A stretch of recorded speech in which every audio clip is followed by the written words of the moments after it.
I fell a couple of years ago, and then had a concussion, and that seems to have triggered whatever happened. I was diagnosed with Alzheimer's. What I do encounter is so many people that say to me, well, I've never thought of that I could still communicate with somebody who has Alzheimer's, because what they see, and this is also in the church, you don't normally see that until somebody has a caregiver.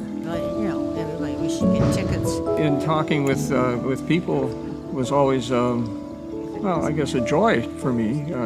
So I was pastor here for 10, 15 years. And they would say, oh, you don't have any, symptoms at all. Doesn't look like it. I know there's changes, but they don't see it. And so one of the things I think is to try to describe that for people. And not only that, but that very often Alzheimer's has a negative connotation to many people because they don't understand it, I think. And so one of the things is to try to have people understand that, in fact, there's as many different faces of Alzheimer's as there are people who have it. And no one acts the same as the next one. But being able to just be who you are.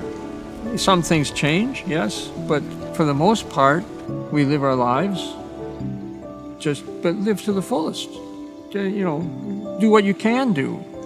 And I think people can respond to that when they see that there are people out in the community that are living with Alzheimer's and are still doing a pretty good job.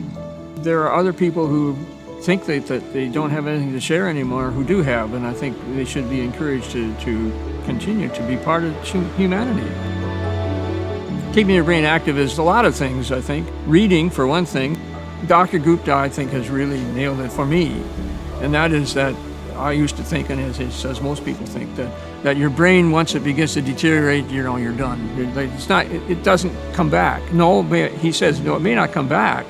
But what happens is that if you keep using it, your brain cells are smart enough to use something like a little bridge over what is lost. And I think that's happened to me to some extent, or is happening, because I haven't really deteriorated that much in terms of my communication. I feel quite normal, and maybe I'm not, but I feel that way.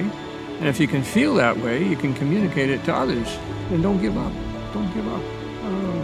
There's lots of things to do here.